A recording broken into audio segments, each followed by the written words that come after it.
Thank you for tuning in to All About the Girls, the podcast. We're your host, me, Jenny Craig Brown, interviews incredible women to learn what powers them, what inspires them, and how they make our world a better place. Let's get to it.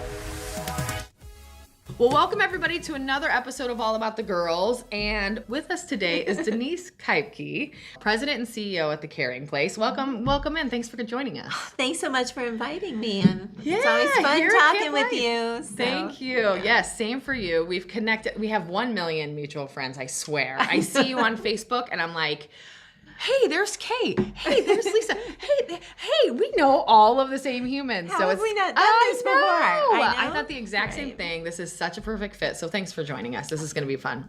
I'm excited. Thanks. Good. So I'll dive right in and kind of start asking you some questions. Okay. I want to know, because that's where I don't even know, and I think probably our audience is the same, whether they've seen you through The Caring Place or they have seen you on social media or out and about.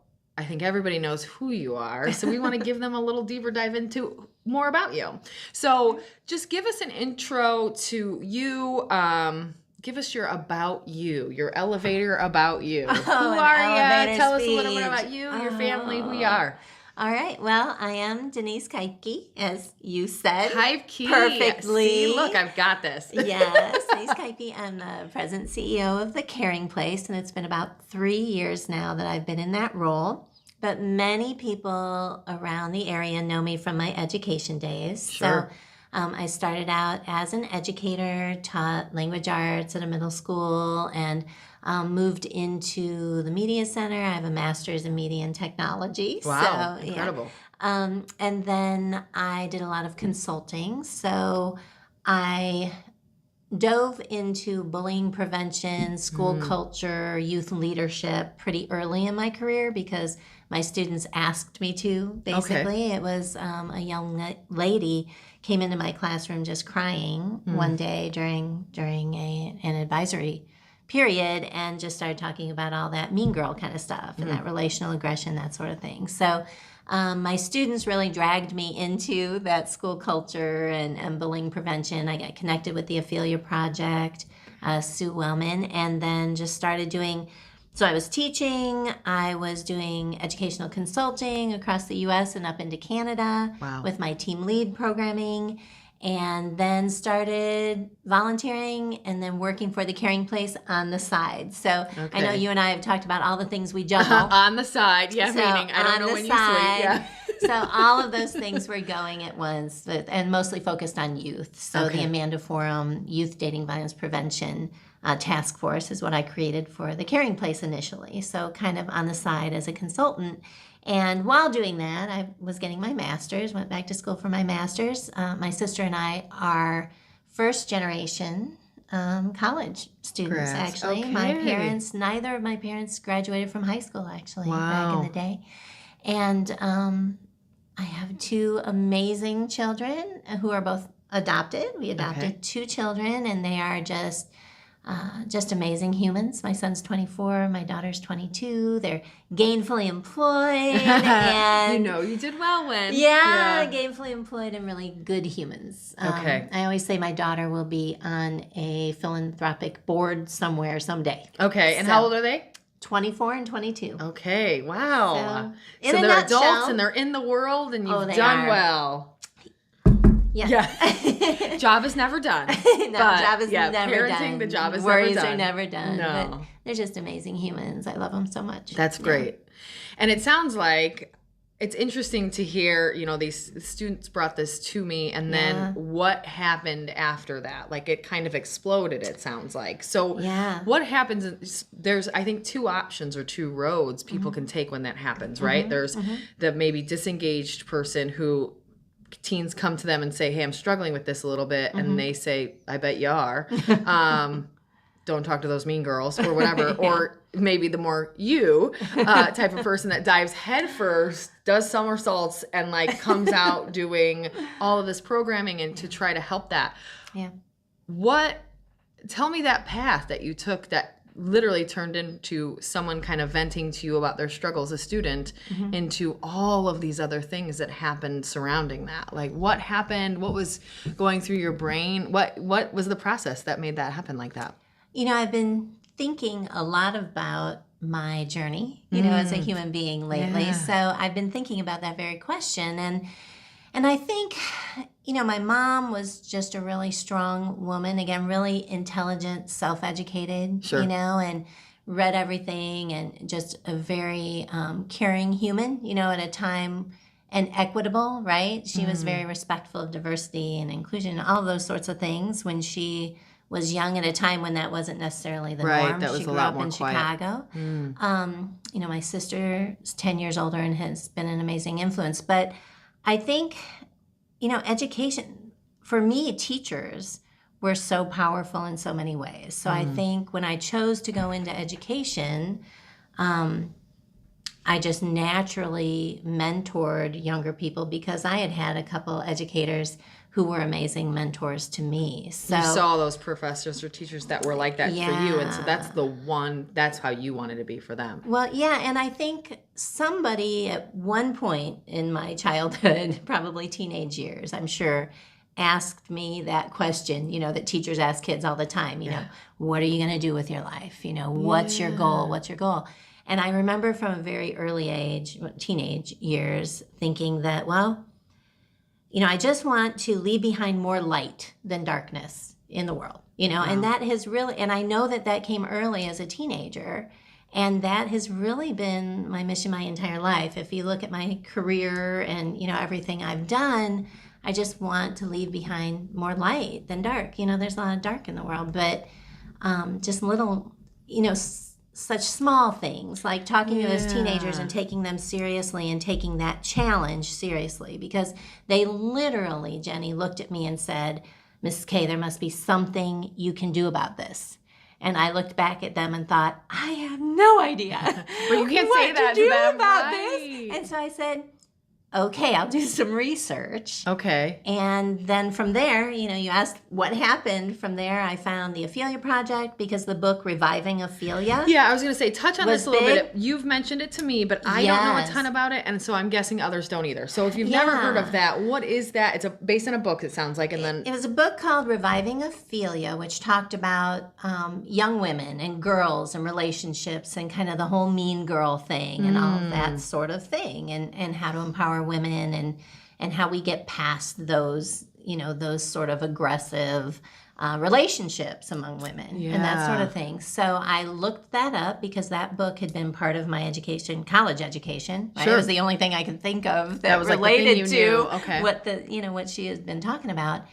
And then I found the Ophelia Project out of Erie, Pennsylvania. Sue Wellman had started that when she discovered that her own daughter was what she would call a mean girl, a bully. And she was an educator, Sue Wellman was. So she started the Ophelia Project.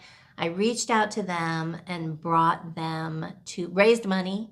Stu McMillan was one of the first guys. He said, hey, if your kids raise money, I'll match it. Right? Okay. So we were able to bring the Ophelia Project in, but they were only working on the mean girl issue, female bullying. And I said, this is not just a girl thing. Yeah. This is a societal thing. From my discussion with my class, I had to throw my lesson plans away that day.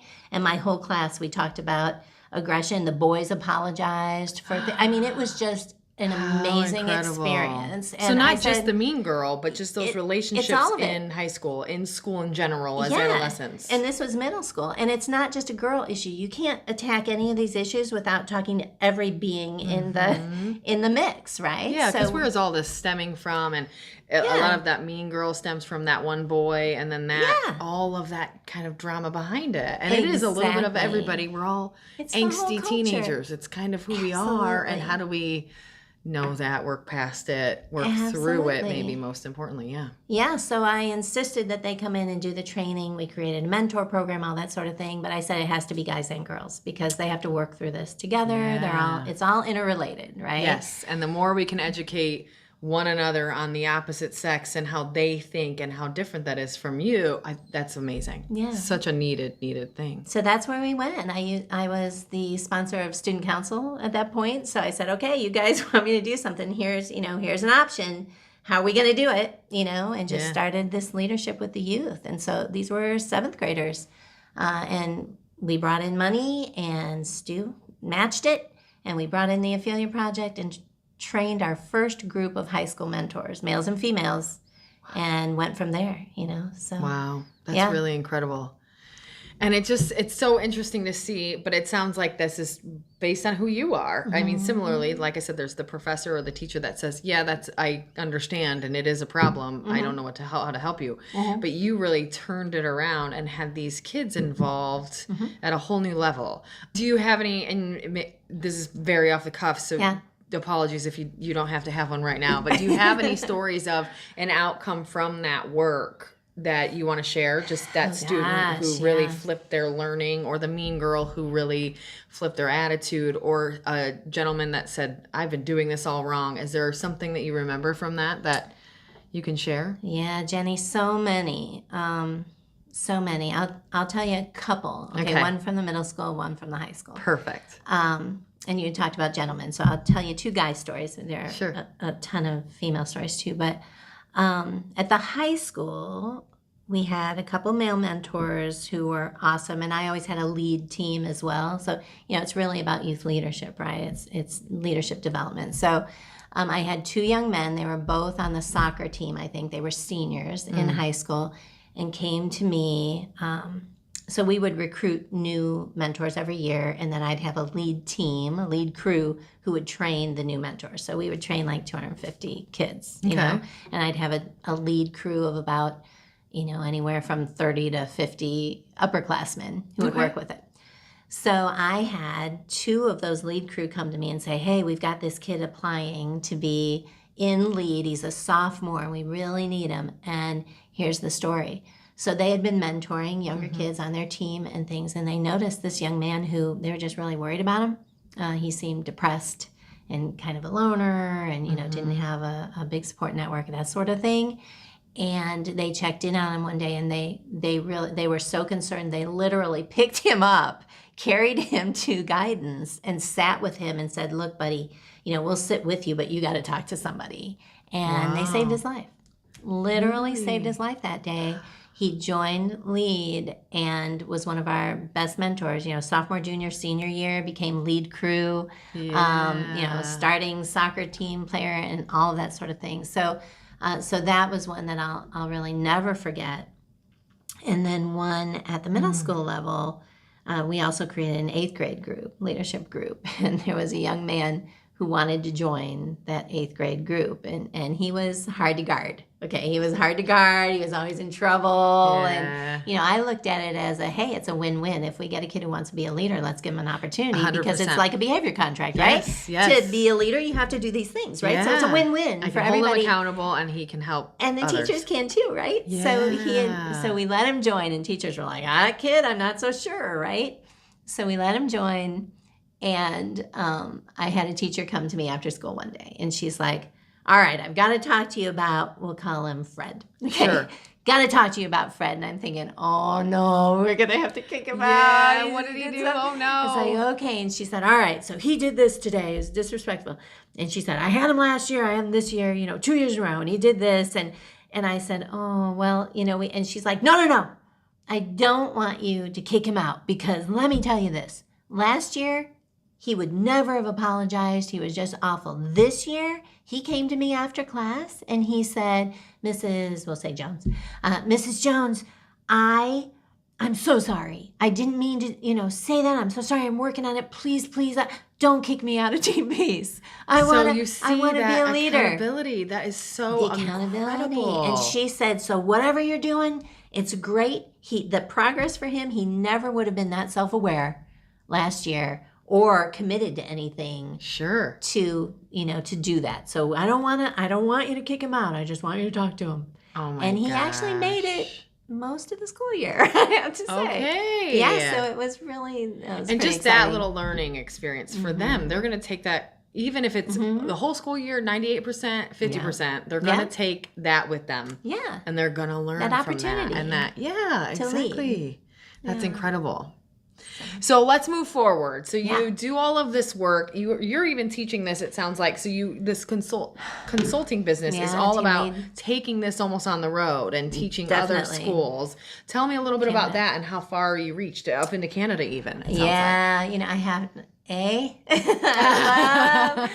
love the I have some good friends up in Maritimers. Canada, so I love this whole idea. Yes, it was, I'd say my favorite was up in Moncton, New Brunswick, Canada. Okay.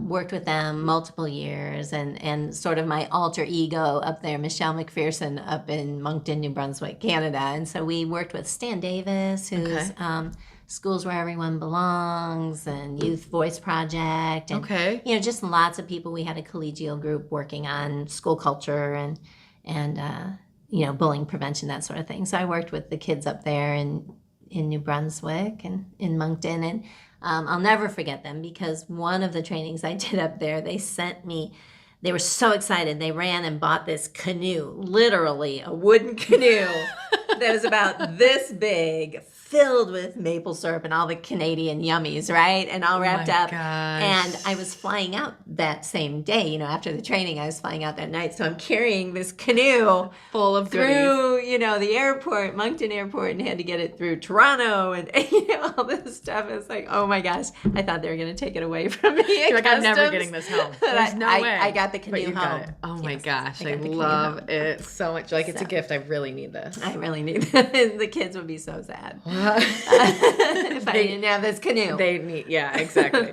They need it. They need it. And it's so interesting. So I want to almost, knowing what we've learned already, I want to take a little bit of a step back. Yeah. You had mentioned a couple of teachers of yours that made you want to be that teacher, which I love. Tell me a little bit about your upbringing, your parents, your siblings, your upbringing with those professors that made you that person. What? Tell me, just were you like a rural community type of kid growing up, or tell me about your young life? Now, I grew up in Valpo. Okay. So I'm a Valpo grad. Okay. My parents. It's funny, my mother actually grew up in Chicago, big Polish family, Polish immigrants. Got it. To Chicago, a lot of them lived like back of the yards, you came in as immigrants and you lived back of the yards. And then her dad, who I never met, was a carpenter, and they had a big house in Chicago. And oh gosh, I think 13, 14 kids, right? My mom was the youngest. And then at some point, her parents decided to move out to the middle of nowhere, like Wheatfield. Okay. And bought property out there, literally a chicken coop, and cool. And he was rebuilding that. And so she was youngest, and she was the only one who was taken out there. So everybody else they were all older and lived in Chicago. And she went out to the rural area, which she would call the sticks when she was a kid. And lived out there with her mom and dad. And then, so that's how she ended up meeting my father, because his family, they were Danish immigrants, and they farmed out there, like, Wheatfield. Where is there's like a center, like a nature center out there in Wheatfield, like a, I can't remember what it was called, but they were right out there. It's not Koebcke, is it? I don't remember, but it was, it was turned myself. into like their property became part of that whole nature. Yeah, because I'm not sure what's out there, but there's all of that. Yeah, it's probably just too big. I could list 100 things and not one of them be right. So, I know. It's a big rural area. It is, yeah. And then they moved. So my mom and dad got married and had two older kids. My brother is 17 years older than I am. My sister's 10 years older. And then I came along as a surprise, and they moved to Valparaiso. So I grew up in Valparaiso. It's interesting because my dad worked for Anco windshield wipers, so the John W. Anderson Foundation. So... And that's now that this is all so current, because Anco was the current, like, as those most local to Valpo know, we just opened a distillery named Journeyman Distillery. Yes. And it was an abandoned building that had not been used since 1983, and it closed in 83 as Anco Wipers. Yes. And I have learned more than I ever thought I would about that company, because we're working with them and helping them on some things, and they wanted us to reach out to previous Anco employees employees. So we did a bunch of social media posts and stuff, trying to get those people. So we're doing a photo with all the previous employees and stuff on Wednesday, I think. So yeah, this is how exciting and full circle. Exciting. And fun fact, and I took a tour of Journeyman Distillery and was so happy to know that those windows, like all those windows, they replaced them. But it's the original, framing. Which is so cool because I always think of my dad. You know, I lost both my parents right before the pandemic. But I always think of my dad. And the fun fact then is that, so there's no longer Anko windshield wiper blades, but it's the John W. Anderson Foundation, which is so philanthropic. And I went to college with a full ride academic scholarship from John W. Anderson Foundation because my dad worked for Anderson. I had no idea. Company. Yeah, because Anderson took over Anko, and then Anko closed. They sent everybody to Michigan City. Yes, all of these things. And Dad worked there. Was in the union and all that stuff. And so I got my undergrad work was a scholarship through Anderson Foundation, and now I work with Anderson Foundation with the Caring Place. You know, they're big supporters. I don't know what we'd do without them, and they're amazing. And I actually told them all, you know, the board when we go annually, we talk with them, and I said, I'm here because of you. I'm a product of what you guys do every day. I'm a product of the Anderson Foundation. That is so they invested in amazing. me then, and now, you know, I'm working with the community and doing my best to give back. So that's beautiful. Yes. And it makes so much sense on how you did get to where you are and what you're doing now. Yeah. So, you're the youngest of 3. Yeah. There's quite a few years between everybody. For sure. And how are your siblings when you come along and now all of a sudden we're here in Valpo? Was that a big, I mean, it sounds like the oldest was 17. Yeah. That's got to be tough for someone that age. How did your siblings deal with that kind of transfer? You might not even remember, but... Yeah, my brother actually, so I was a baby, and my brother moved to Chicago. Okay. You know, family were there, and he worked in technology, computers, that sort of thing. Sure. And I actually lost my brother during the pandemic. I'm sorry to hear so that. he's not here anymore. But so I really didn't know him as well, you know, because he was out of the nest before I was cognizant. You're born, exactly. Right, You can't really remember a lot of him at home, I would not assume. at home much. So, but, you know, we're close otherwise, and they moved to Florida, so we would visit there. But my sister and I were very close, kind of like a second mother, you know. She was on a pedestal for me. I'd go, she went to DePaul University, so she would take me for little sister, you know, week or weekend or whatever. Yes. I idolized my big sis for a long time. Yeah. And it sounds like you guys are still pretty close. Oh, yeah, we're real close. She lives here in Morgan Township. Okay, so that's fun, too. And my niece and nephew, you know, we're really, really close. So that's awesome. Yeah. Good. And now flash forward. So tell us a little bit. So you are the person I know you have a full team, but let's be honest, you're running the Caring Place. It's a, small team, small nonprofit here in the region, but probably making big splash, big impact. So for those that don't know that group, what you do there, just tell us a little bit about that. Yeah, the Caring Place is the only 24-hour emergency crisis domestic violence shelter in Porter County. So we're the only one in Porter County, but we serve Lake, Porter, and Stark counties and beyond. You know, we're working real hard to partner with Stepping Stone out in LaPorte, you know, Michigan City area, with Chris Cospades, the new ED out there. So that is one piece of our mission. So that is the intervention piece, right? We provide free, 100% free, safe shelter, clothing, food, advocacy, resources, and do our darndest to get folks rehoused after shelter. So, you know, if we can get them into their own affordable housing and, you know, place to be, then they're less likely to end up going back, you know, to an abusive situation. And as women, we know, you know, you've got children, you've got so many barriers to equity and success that housing is a huge one. Transportation is another one. So exactly. And especially if you're already in a bad situation, a lot of times that control's been removed from that woman. And so getting out of it is 10 times harder because it's not under your control. The money, the car, all of those things are not under your control. Absolutely. So when we talk about what we do with youth, you know, the Amanda Forum Youth Dating Violence Prevention task force, and that we're doing November 2nd. We actually have an Amanda Forum conference coming up again, and we include financial independence in those breakout sessions for the teenagers. Good. We have teenagers from across the region come in, and we talk about that because you get stuck before you realize it when you're really young, and you don't, and then you have no because we're working towards financial this independence. Together, and before you know it, the together doesn't include you, and it's too late by the Absolutely. time you actually see that. Most Oh often, man, it that's does. exactly right. Together doesn't include you. That Yeah. that is true. And so that's one piece of our mission, that intervention piece, right? The second piece of our mission is, community advocacy. We've got to create prevention and awareness because there's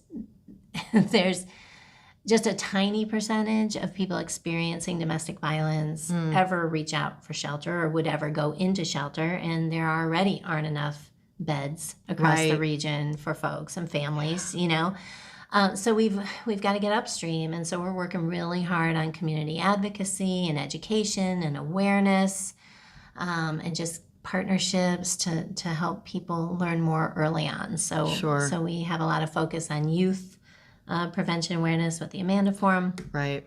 and those sorts of things. We've created a new, the terminology isn't elder abuse anymore.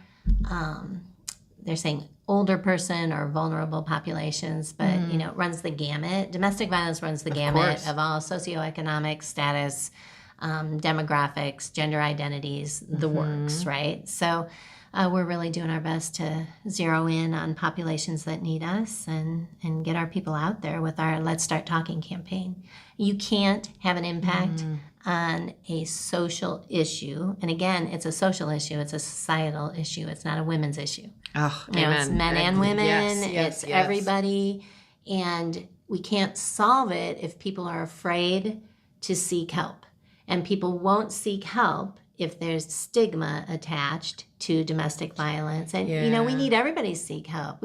How is a young man who has never seen a positive relationship, how are they supposed to just magically become a healthy partner, right? And the same with young women. I mean, we need to talk about relationships. We need to talk about what healthy relationships look like. We need to do it early. We need to talk about red flags. But we people know they don't want to be in a toxic relationship. They don't want to be in an abusive relationship. And everybody tells you shouldn't be. But we've got to be out there showing them a better way, right? We need to be out there showing them, hey, you need to be strong yourself first. Yes. So here are sources of strength. And I brought you the poster. Yes, thank you. But we're about creating hope, help, and strength for people, right? So not always telling people about the trauma and what you shouldn't do, but okay, what can you do? How do we empower you? What is good? What can you control, right? You can't control this family you came from, but you can control your healthy activities. You can control the friends you choose. You can control this piece. You can control this piece. Yeah. Because if you feel helpless, you feel hopeless, right? So it's about empowering people to work on the pieces they can control, what they can do, and then move forward from there. And that's how you build your strengths. It's got to be strengths-based.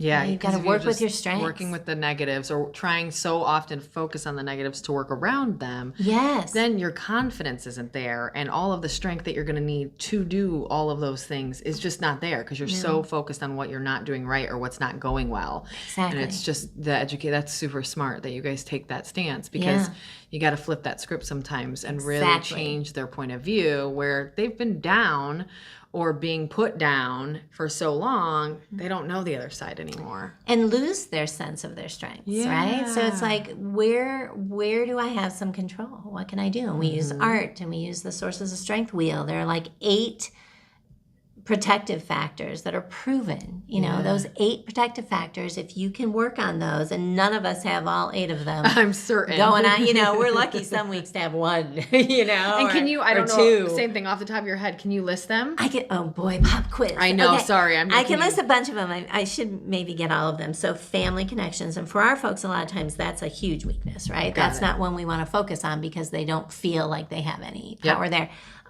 Positive friends, mental health, physical health, healthy activities, And that's probably more like just getting out and walking, or or just any healthy activity. It doesn't have to be like body healthy, just like mentally healthy things as well. Go surround yourself with people at the library. Go take a walk. Go whatever it is. What makes you feel good? What makes you feel better? What works for you? What makes you stronger? Okay. That's what we talk about all the time, and what makes you feel better. So sometimes it's music. I used to put on music, loud, sing along at the top of my lungs. Smile. I love if I'm feeling terrible. Music's a great one. Yeah. Anything that can make me smile, because I just notice if it's bad. If I'm smiling, it at least makes me currently feel better. That doesn't fix the problem, but now I don't feel as terrible, and I feel like I can then go do more just because I don't feel as bad, right? There's research behind that. Just what you have just said, that even, the fake it till you make it sort of thing. If you force yourself smile it through. To smile, okay, find something. Gratitude is enough. Spirituality, all of those are protective factors, right? Sure. So and spirituality doesn't have to be religion. It can be nature. It's what uplifts them, finding that strength and that power, that higher power, whatever, a belief in something that helps you, And so all of those things are protective factors, proven protective factors.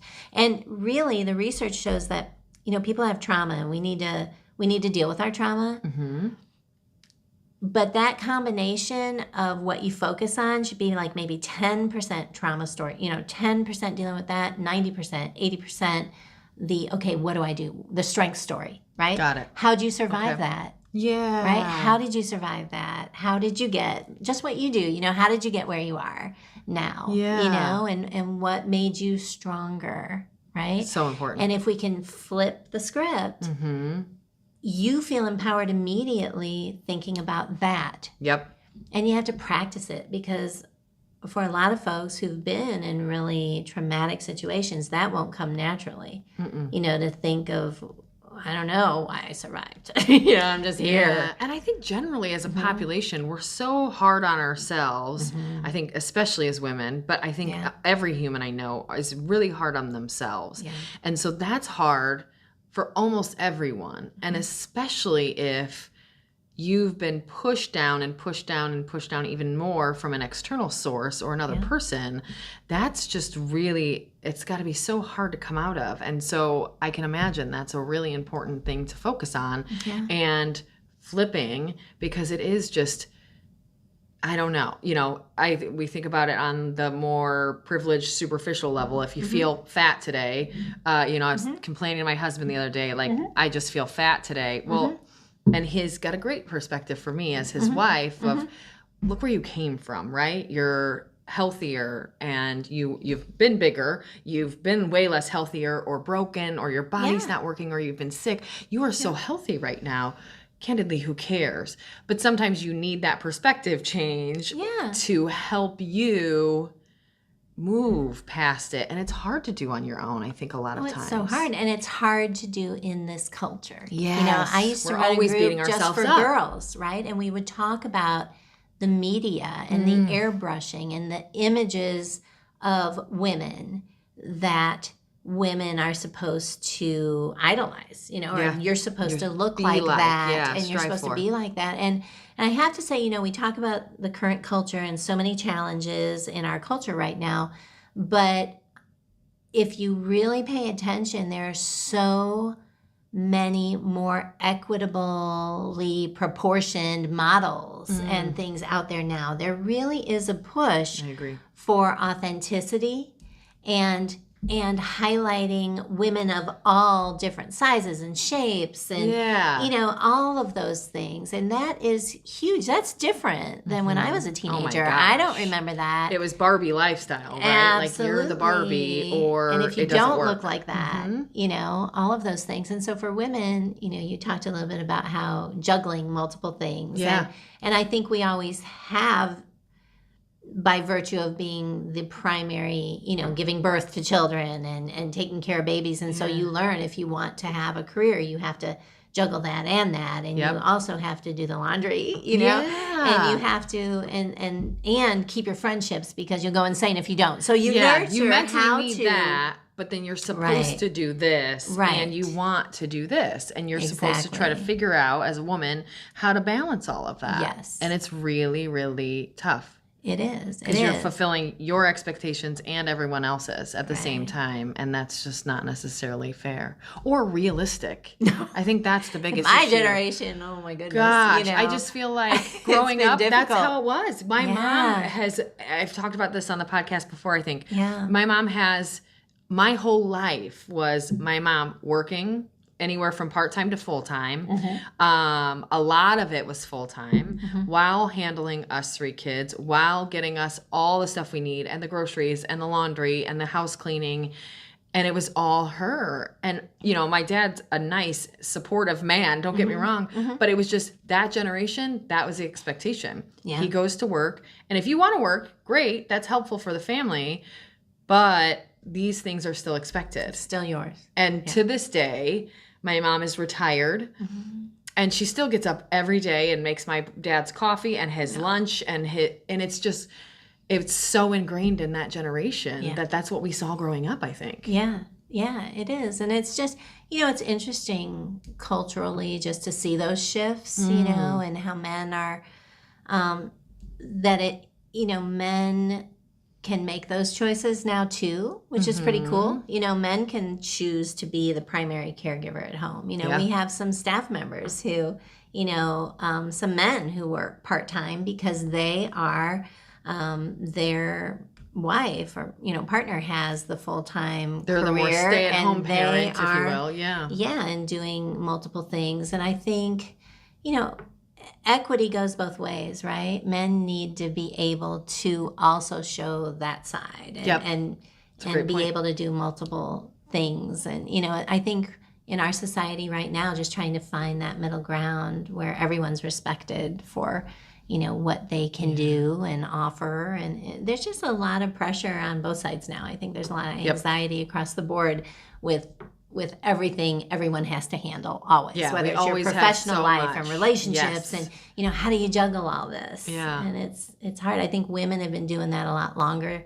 than men, obviously, you know, juggling all of those things at But once. you're right. I feel like it is more widespread. And just the amount of expectations we have as a population is just higher, right? You're supposed to be perfect on social media and be on social media and regularly posting while you're also keeping up your real life relationships while posting those on social media so people can see that you're actually keeping those up while being a parent and a team member and a husband or wife. Like, and maintaining friendships and relationships and then like your own mental sanity load. and your own mental health and working on that too, plus striving to and be your a better physical person. health. And then your physical health. You got to fit that And you in gotta- too, Yeah. right? Yeah. I know. It's It such a is. tough thing to do. And I think is. kind of you just want everybody to take the pressure off of everybody else. Like, let's all just take a breath and say, let's do one less thing today. Let's not strive to do one more. Let's actually take 2 off. Yes. And what are the ones that we can get rid of that aren't important? And what can we do that will really focus on those main needs? And interesting. Yeah. So tell me a little bit about women in your life that have impacted you. So obviously, I think it sounds like that could be a grand spectrum of maybe your mom or a student or someone else along the way. So tell me about those women that have kind of helped you get here today and be who you are. So many amazing women. And, you know, of course, my mom was a strong woman, you know, without the benefit of, you know, just working class folks, right? So without the benefit of an education, that sort of thing. But my mom was unconditionally loving, right? And supportive and encouraged and valued education and human decency, right? So that is something that I think made me essentially the person I am, you know, why I want to be a light, right? Yeah. I had a teacher in junior high, Marilyn Hansen, who was a local philanthropist here, and she was very impactful as a mentor for me. Okay. My sister, of course, I idolized. You know, women in this community who are leaders, you know, like Koebcke, amazing human, which really inspires you to go beyond, you know, so many yourself included, so many women who have just taken the lead to make a difference in the community. The folks from the Ophelia Project were good mentors. They were just as far as accepting everybody and supporting women unconditionally, and not expecting you to fit a certain mold, right? Yes. And supporting drive and leadership in women, particularly, because sometimes that's not supported by other women. The whole tall poppy syndrome, right? Yes, it's just that really bad competitive. Well, and I think we've just been taught, like, okay, everybody, there's room for one female up here, and you're like, wait a minute. What if we get rid of 4 of you? I think there's more room. Like, there is really, like... There's so much room. Yeah, there's so much room for everybody. No, there's not one spot at the top. Yeah. We can all grow together. And I think now, I think you're right. As you mentioned earlier, it seems like a lot of those things are changing. They are. But it's great that you had some people early that showed you that, because that's rare for some women. For sure. And just strong women. I was surrounded by a lot of strong, independent women who... made that more normal. And then today, I'm continually inspired. It's, it's hard doing this job. This is it's gotta be, it's tough to be working in trauma, and just, it's a heavy load, but my direct service staff, oh my gosh, they inspire me every single day. These, it's nonprofit. They're not getting rich, not financially rich. You don't work in nonprofit for the money. Yeah, it's always the mission. 24 hours a day, 365 days a year. And my direct service staff, from our shelter director to our advocates to case managers and client assistants who are just the young ones coming in, and just their dedication and their heart and their perseverance in some of the toughest times just blows me away, and colleagues who are in the nonprofit world. I just put together a collegial group of ladies. We had all read an article on tall poppies, and so we're trying to meet and support each other monthly and that sort of thing, and discuss the very things you and I are discussing right now, like how do we support women, and how do we, and not just women, but every gender identity in our society. How do we empower people, right? Yes, empowering people. Yeah, that's brilliant. To do good. I love that. Empowering people to do good, right? I love that. And it is tough. We have, of course, the audience mostly knows, you do too. We've got All About the Girls, the event. It's an annual event. And we have the alum that have spoken previously. We've got a group, same thing. We try to meet quarterly for the same premise. Yeah. And just recently I thought, well, number one, why don't we open that to all of the podcasters as well? Because some of those eventually cross over anyway. Eventually probably all of them will. But I think that's the goal is...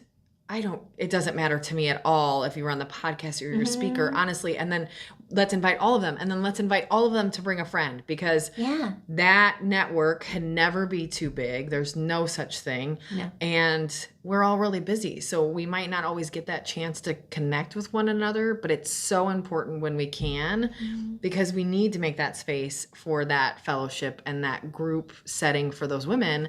Because you're right, like, I want to empower all of them, and I really want to help the community grow to be better. And I think that's maybe an Easter egg for future All About the Girls, is that whole sense of I belong. And I think that's the hardest part is I've seen it even in this group. I never want the All About the Girls alum group to not include people. And so you have to have some sort of stipulation on it, like this isn't All About the Girls alum group, but then do you? And so you start to think almost like, does it matter? Who cares? Because you just want to have a space for people to feel like they belong. And everybody needs that. They need, and some people it's their home life and it's their family, but some they don't have that. So what do they have? Whether it's their career, their job, their place of employment, their school, their parents' house, their family, do they have a place where they feel no matter what they belong? And I think that that's really important for everyone to have. I don't care who you are. So important. And just that collegial support, and just that kind of unconditional, you've got this, and we're there for you and we'll help you. And just, life is hard. Life is hard. Yes. Even when, I call myself a positive realist, right? Okay. And I'm pretty optimistic, but I'm also a realist. So I'm a positive realist. But it's just difficult. And relationships are difficult. Even if you think you're really, really healthy, any sort of relationship with other people, it's work. Yeah. And it's hard. And there's just no even your favorite people, easy path. It will be tough at some point, right? We all have the best friend that we got into an argument with, or your spouse, or your sister, or whoever it is. That just relationships are tough. They're tough. They're going to be. It's okay. But can you have the knowledge on how to ensure that's a relationship you should have and how to grow it ongoing forever? Yeah. And that support to just, hold you up when you do feel alone and when things aren't going great. Because life is peaks and valleys, right? Yep. That's how you know. Absolutely. What's good, and it's just reality. So having any support group you can, and that kind of support from particularly women who are trying to do the same thing that you're doing, is really helpful. Amen. You're not alone. Agree. Yes. Yeah. Yes, exactly. I have my people. Everybody needs that. Yeah. Yes. So tell me about when you began your career. You can take that from whatever point you want, because you've had, a couple of those iterations. All at once. Yeah, all of those things. When you began your career today, did you think you'd be where you're at today, or how different is that from what you expected? Oh, wow. It's funny. I initially thought I'd go into some artistic endeavor, right? Okay. I wanted to be a commercial artist, or, I was an artist, that sort of thing. And then I was encouraged to go to law school and, And so there were all these things. I ended up in education, and now I'm in nonprofit in crisis intervention. Okay. And so that was really not on my radar. It's pretty different, At all. I never intended to be in 24-hour crisis intervention, for sure. But, I think I was led here for a reason. I believe in that. I believe I was the right person at the right time to do that because, post-pandemic, someone who had some institutional memory and knew something about the caring place needed to be there. I was ready for a change professionally. I've never been somebody who's been static in my career. I mean, if you looked at my LinkedIn or my resume or whatever, it's like, whoa, she's doing all kinds of stuff, right? Yes. But I like change. Change doesn't scare me. I like change. I think it's how you stay young and how you keep learning and growing. I completely agree. All of that's important. So I think every step of the way, I've incorporated pieces of my passions into whatever I'm doing. For instance, we do a lot of art with Caring Place. We partner with the Lubeznik Art Center, and, that can be a strength. Some of our folks have found a real strength in art, and, our gala now surrounds art just creativity. Listen, I absolutely, I just got the same thing. I couldn't go, and I was so sad. And then I knew this much about you at the point. Yeah. You had mentioned it to me. Of course, something was already on that date, and I couldn't go. And I saw the pictures after, and it was absolutely incredible. Thank you. Amen. You really did. Exciting. It looked like live recreations of art. So it's kind of the piece and then the real life version live of art that. models of all different shapes and sizes, stunning, and just gave incredible. Me goosebumps. Yes, I completely agree. Yeah. And that team, my team who puts that together, Trey Wiesjohn and Megan Wiesjohn and, Kathy Nelson, who is a drama teacher in Hobart, who trains our live art models and does it free. Okay. She sets that stuff up. We buy, those are incredible. Shower curtains, girl. Those masterpieces of art, they're shower curtains. I order them from... Really? Yeah. It's absolutely stunning. So it's such a fun way to get the community involved. It's so interactive. So well done on bringing that art into your career. Thank you. And that's a great thing, because I think it seems to me, as I'm knowing you more and more, you're that person that fixes things. You're a fixer person, and we need those people, because that's not something everyone can do. To not only see the issue, but then say, and me personally, I can fix this, and then to do it is such a huge step. Most people are probably a little afraid to do that. They're probably afraid to notice the problem in the first place, because then that might mean that they do have to fix it. Responsibility, right? You accept it almost immediately, right? And I think you seem to enjoy that. And I think that I don't doubt for a second that you probably still have some fear around it, but you dive in, and that's brave. That's a really, really incredible, way to be, because it's hard, of course. Yeah. Well, that I always say when I left education right after the pandemic. So I took over during the pandemic. Actually, it was still pandemic time, and I always said, I'm either very brave or very stupid, and I'm going to go with brave. Let's go with brave. You decided it's brave. That positive realist. Yes, exactly. So, good. And tell me about do you have any kind of significant obstacles you've overcome or adversity that you've had to overcome throughout your life? Well, I mean, we were just working class family, small house. My folks didn't have, tons of money. That mom stayed home with us. And so it's, college wasn't a given, right? It wasn't a big college account or anything like that. So you don't have that savings fund, and it's going to be on your find a way to do it as well. Right? And so I, worked first to go to college and then got the academic scholarship. And, but I really, I just feel so lucky to have been surrounded by family that loved me, and may not have been perfect, but were unconditional and did their best to raise us well. And, having lost my mom and dad and two big mentors, and, right before the pandemic, I had never really experienced much loss until adulthood, not too long ago. So, and that kind of shifted my perspective on life, right? And what's really important, and finding more balance, more life balance. But I just feel really lucky to have had loving parents and a loving extended family and wonderful friends. I really feel like the love you give and the people you allow to love you, that's what remains in the end. And I'm driven professionally, clearly, and I can't help myself, but that can change too. You asked about the programming. I spent many, many years creating this programming, and now it's not really, I'm doing something else. And so professionally, those things won't necessarily stay, right? Your legacy kind of evolves. Your legacy is the love you leave behind, I think, and the people who love you.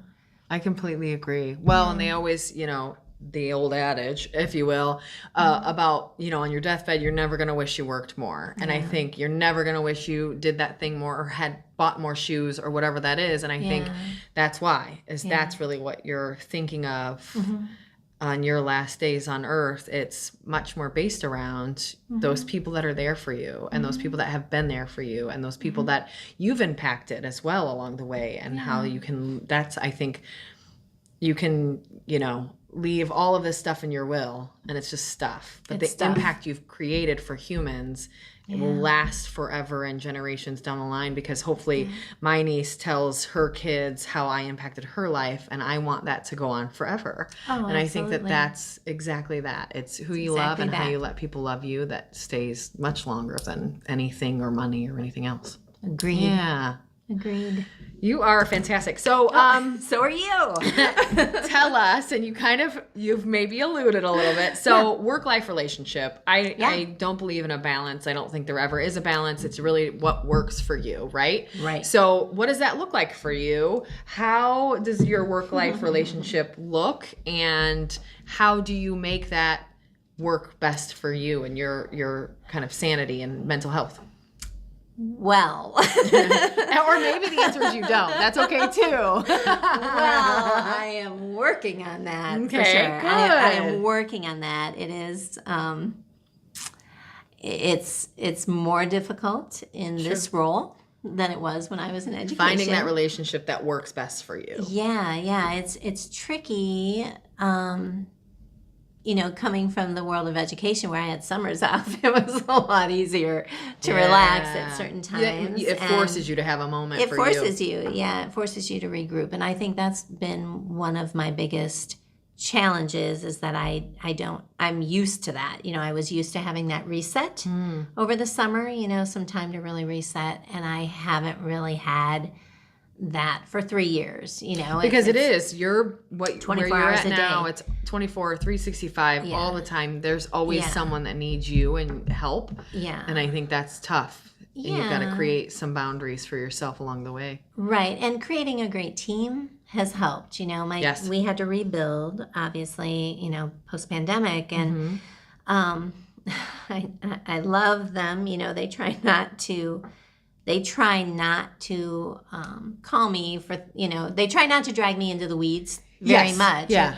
And they're amazing. But at the same time, I feel a responsibility for all of them. So I'm not only worrying about our clients, I'm worrying about my staff burning out, and they work so hard, and so I'm worrying about everything. And not small nonprofits, you're constantly worried about finances because, of course, the way they're funded is for purpose and not for profit. Yeah. And so there's just a lot, and when you take that seriously, you carry it heavy. Sure.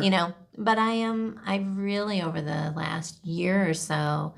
My physical health has improved. I'm walking more. I'm working on that sort of thing and trying to be physically healthy and making time to read more. I had realized at a certain point that I hadn't read a book in forever, and I'm an English teacher. This is probably something you enjoy. I love reading. It's like, geez, I've got to read again. Sure. So just making that space for you. Yeah, and for art and meditation and for people, I'm making a very conscious effort to nurture friendships and nurture relationships that, and not just be all about the work all the time. You love that. You have to build those loving relationships too, right? Yep. Absolutely. It's a really important.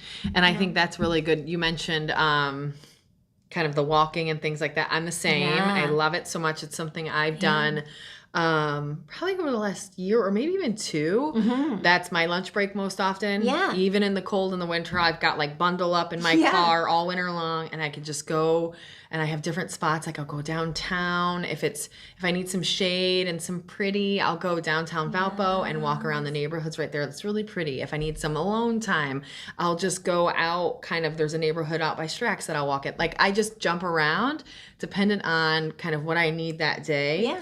If I want like people exposure, I'll just walk down Lincoln Way. Like just it's Valparaiso. You can walk down Lincoln Way and see you'll friends know no a matter bunch what. of people. Yeah, exactly. I know. So it's kind of that good balance, but that's really good to. I think that helps me reset. It helps me be better for the team here. It helps me be better for me. I get home as a better person for my husband. Like it's really good. It's good that you do that, and I think. If everybody, like that would be one piece of advice I would give to everybody is take a 15-minute walk after every meal. If you can't because of work, make 10, right? Like everybody should be able to do 10 minutes after every meal to just walk around a little bit. I learned that probably most during the pandemic was I would literally do laps around my yard just like, okay, I did 15 minutes and my lunch break at the end of my lunch break, same thing every day. It's very like technically regimented, but for me, it was a break and it helped clear the mind and kind of settle me. Oh, for and it's such a smart, and I've seen on your social, like, it's getting dark, I've got to find this time to walk and stuff. And I'm like, yes, girl, I feel you.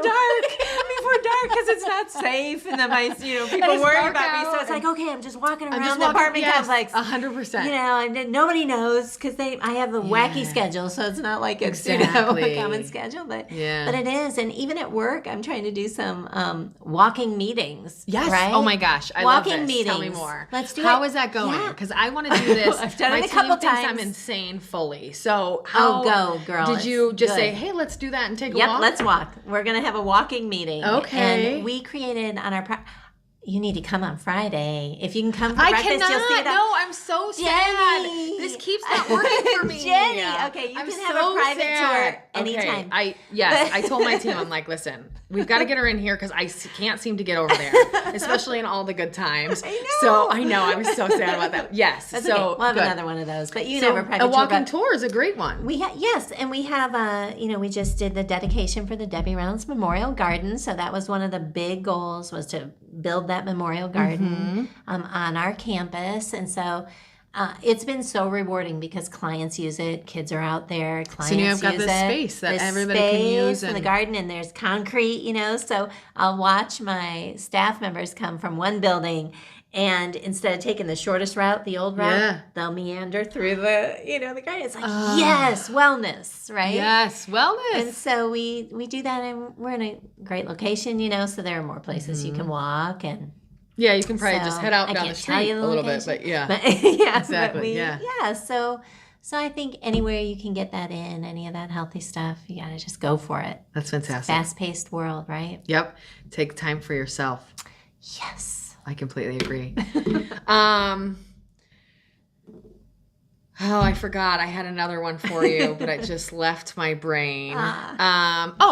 That's exactly it. So I've seen some inklings of some new things coming up at the Caring Place. I know there's some just for the privacy of your clients that you can't talk about. But tell us what the public can expect Caring Place wise in the coming months and the next year. Yeah, well, we are really, when I came in 3 years ago, we started Let's Start Talking, right? Sure. We're trying to talk about the issue and make it non-threatening, get rid of the stigma so people can actually and it feels better when you talk about it. It feels better. You got to get it out in the open. And this community is engaged so well with that. I've learned so much about this community, and gosh, it just warms my heart how this community takes care of us, right? But we're going to keep talking. And so we have more advocates out in public places. We're partnering with the Hub at VU and with Valpo Ivy Tech and Lake County Ivy Tech. And we've got advocates doing more community support groups that everyone can come to, not just survivors of domestic violence. And, in our mission, we talk about people experiencing domestic violence, and that verbiage is really important because things like words like victim and survivors, and sometimes you have to say that so that people understand and connect with that you need to help these folks, but people don't identify with labels, right? It's in people experiencing domestic violence. It could be anybody. I mean, trust me, it's your brother, it's your sister, it's your it's your neighbor. Everybody doesn't know it, but everybody knows somebody. Everybody knows somebody. And we all have reasons why we do this work, right? We all have experiences or family members or friends who have had challenges with this. But so that's important. But the other piece is our vision is about creating a society where there's less, domestic violence because the society supports respect and nonviolence. And you can't get there. It's the culture, right? The culture of the community. We're all responsible for supporting a culture in our community, in our homes, in our community, in our neighborhoods, in our place of business that supports respect and compassion and nonviolence. Absolutely. So that's how we change this issue. That's how we create healthier relationships when, as a community and as a culture, we stand up and say, hey, we don't do that here. Yeah. And I think having the tough conversations, I think, as you mentioned early and often, right? Like, let's start having awkward conversations when we're kids. And then, you kind of joke with your parents, like, I don't want to talk to you about that. But, like, the more you do that, I think, as they're young, and then the more you force it as we get older, those conversations are just easier to have. And if they're easier to have, you'll have them more. And it's so important because I just think there's so many, especially through my time here. I've been here at this company 10 years. I've been helping run the company for 7 or 8. And the more I learn, if we all have conversations we don't want to have, most of our problems go away. And it's all based around just saying that. Say what's on your mind, because most often the feelings you have towards any one person are unknown to them completely. Sure. The relationship struggles you might be having are all based around some sort of communication issue. And let's talk about those early and often. And let's say that more, because then you can, whether it be in a really negative situation you need to leave, or just some struggles you and your spouse are having, you can really grasp that easier because you've had this conversation 10 times and it's never been like this, and that means that I should go, or that I need help. And I think we just have to get to that point where we can have all those conversations comfortably. And I didn't grow up that way. It was not something, and I think same thing generationally. I don't think we were taught, like, let's sit down and have a discussion as a family. For me, it was more the parents distill information to the kids, and then that's, Bible. That's not maybe the best way, but that's kind of how we were brought up. And it was just, we didn't do the awkward conversations a lot, and we didn't have a lot of those.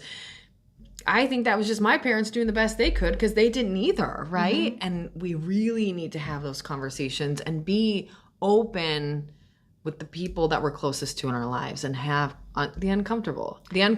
My best friend taught me this. The uncomfortable conversation now takes 10 seconds just to rip the Band-Aid off and say the words. And that will help you for potentially years in the future because you say that now and it's not a thing in the future.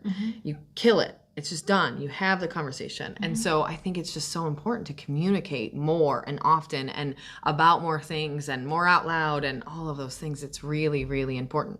It is. And it's really important today when social media and culture, whatever the national culture is so invasive and so ubiquitous, right? So if we're not countering that and modeling some other ways, strength-based discussion, and those sorts of things, then the messages that young people are getting and all of us are getting are so kind of warped, right? Yeah. So when just popular culture, right? We have to talk about popular culture with our kids. I used to, particularly in middle school, so I'd be driving around and with my kids, or cars are great places for discussions with young people. They can't leave, and they don't have to be looking you in the eye. I have a friend that says all the time, she's like, I just talk to my kids on the car because they can't leave and they have to hear me. It's the best place, and you're there. But even just music, I love music, I love all kinds of music, and my kids love music.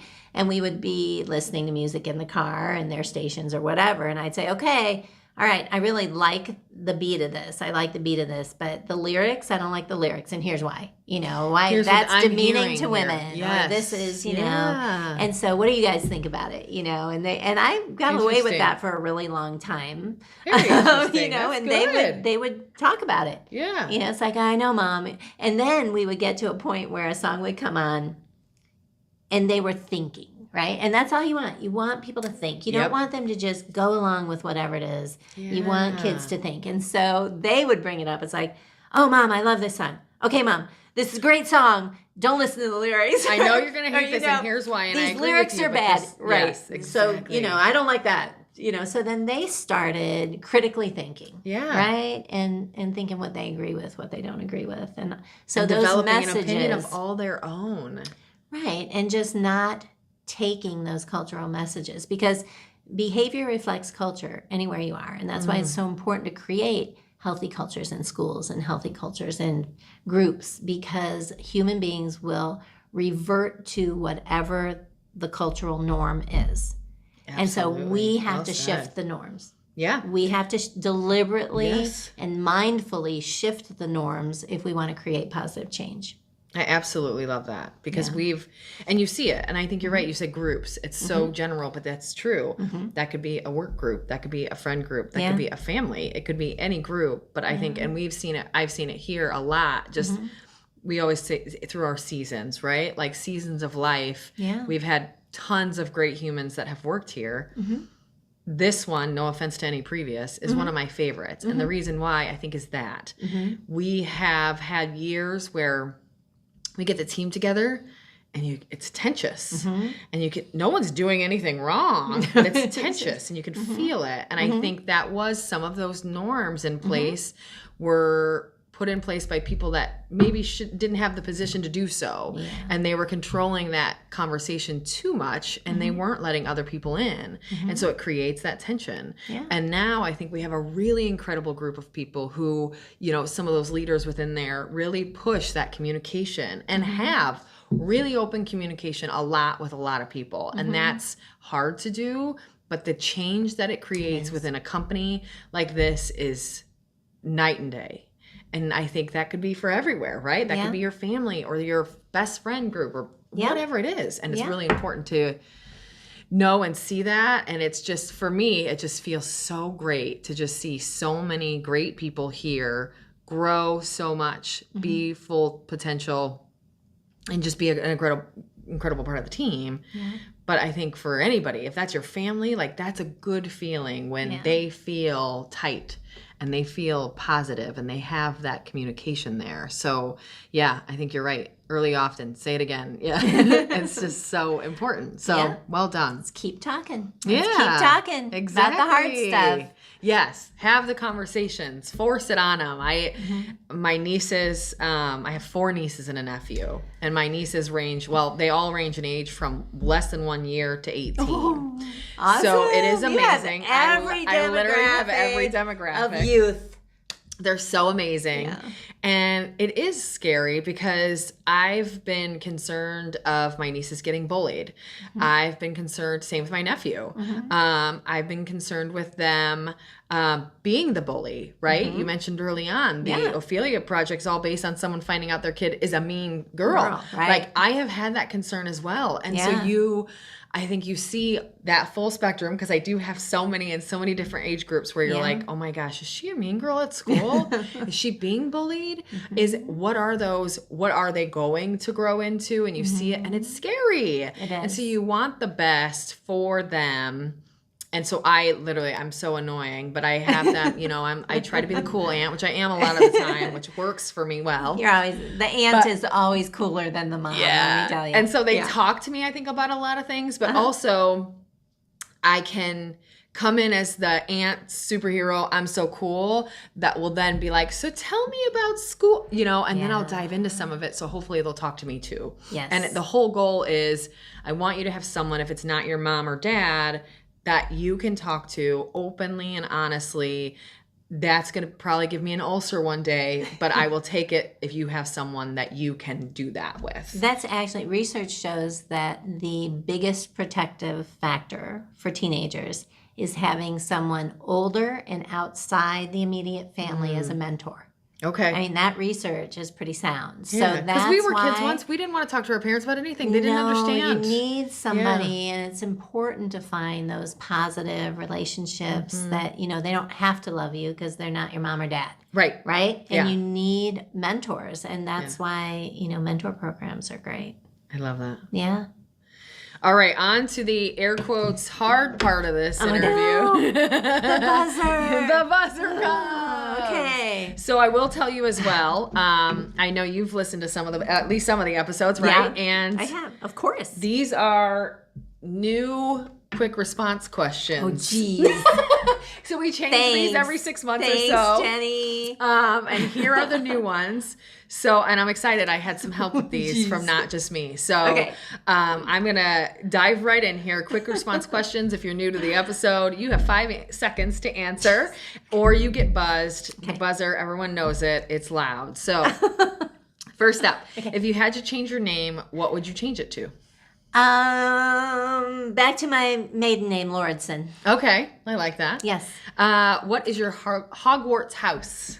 Oh, Gryffindor. Okay, good. See, I don't know these well enough. I don't know them well enough to pick a house. I need to figure that out. Maybe Gryffindor. I don't know. Okay, that's an answer. So first one that came, I didn't get buzzed. I feel like that's what's the important. Most genuine. Yes. Yes. What has been your favorite age so far? 35. Really? Yeah, seriously. You knew that. I do, because I say it all the time. Really? Yeah, I wouldn't go, because specific people reason? always say, I just think 35, I wouldn't want to be a teenager. I wouldn't want to be in my 20s. I was too dumb. And so 35, I felt like I was coming into my own. Yep. Everything my is still 30s good. is my favorite generation. 30s for are sure. great. I just hit 40. I wouldn't go back to 20s if you paid me, but 30s were fun. 35, love and you're 35. smart enough, and I feel like you've got your bearings. Yeah, I love that. Yeah. If you could be one Disney character for a day, who would it be? Oh, jeez, Elsa. Ooh, good one. If you're boarding an airplane right now, where is it going? Bali. Ooh, good answer. Yeah. Have you been and you want to go back, or just want to go really bad? No, I just long to go to Bali for a month. See all those little resort. Listen, I'm here for that. Yeah. Let's go, Jenny. Okay, we're done. Who wants to go? We're getting a trip.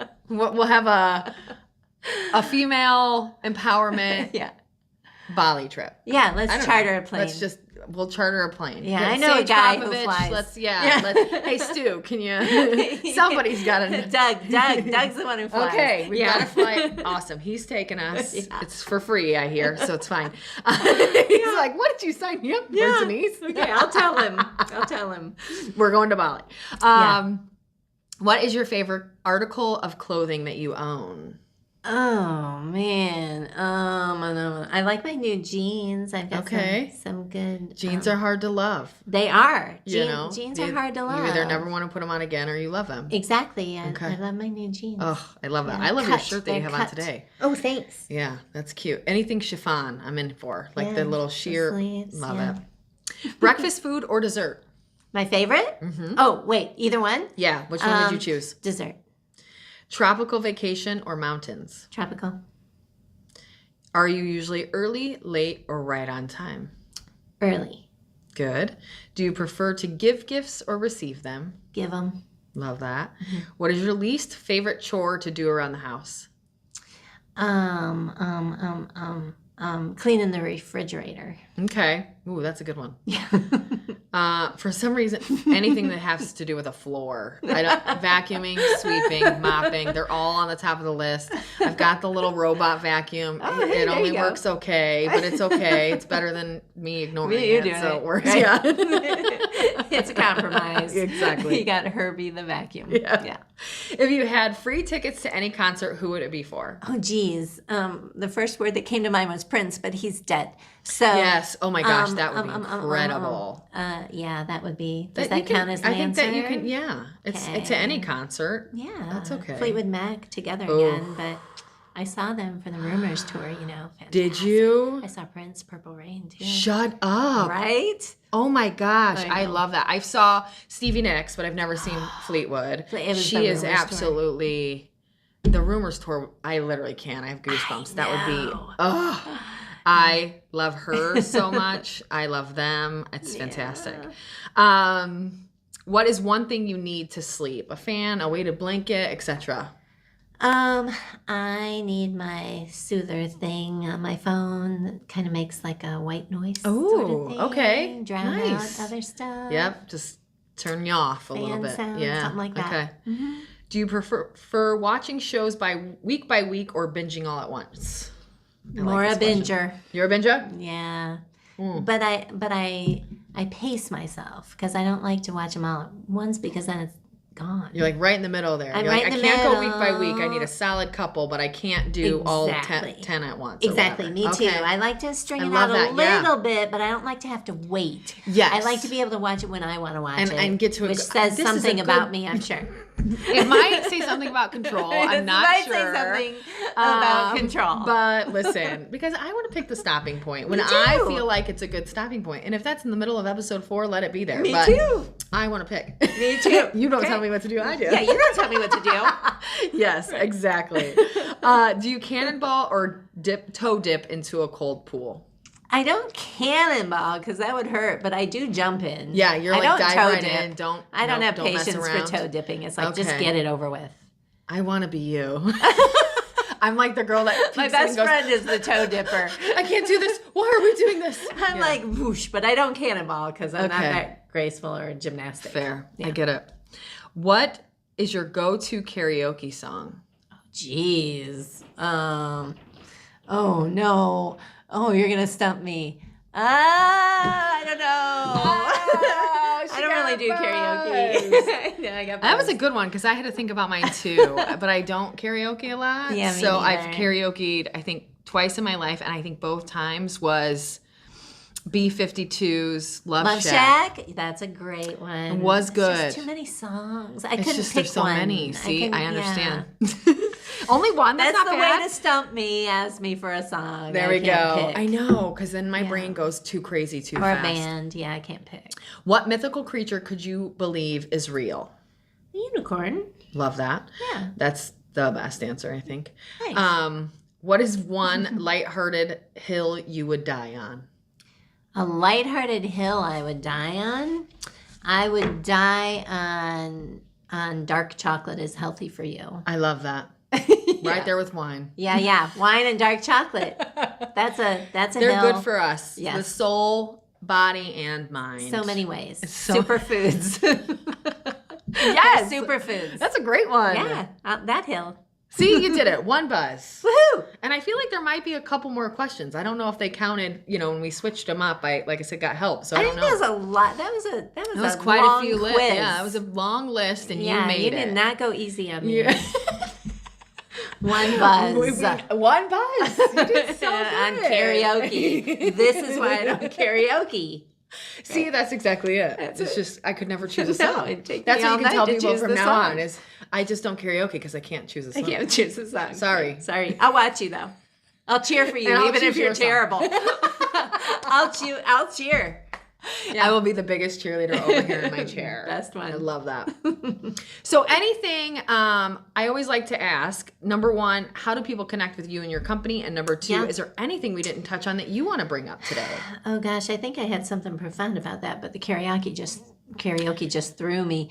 Fair. So you can call us. The hotline, I have to say the hotline Please. number. Yes. So if you need help, and you don't have to be seeking shelter to seek help. We do a lot of community advocacy, right? So, and we'll try to connect you with resources the best we can. So the hotline number is 219-464-2128. Great. If you would like to volunteer or donate, goodness knows it's getting more and more expensive to do what we do every month. So if you want to help us out in some way, you can go to our website. There's a volunteer form. You can email us from there. And it's just The Caring Place, nwi.org. Great. You can search The Caring Place. I could give you the phone number as well. That's for the admin office is 219-464-0840. So just, I guess, final words would be that everybody has an impact. All of our individual choices impact culture every single day. Absolutely. So go out there and take care of yourself and take care of others and keep making a difference in this community, because what you do for us, what you do for the Caring Place, what you do for so many of the amazing nonprofits in this region just blows me away every day and inspires me to keep doing what we do. On our hardest days, we will have somebody show up, like our friend from the 49er drive-in with full-size movie theater candy boxes of, I said dark chocolate is important. Because it's healthy.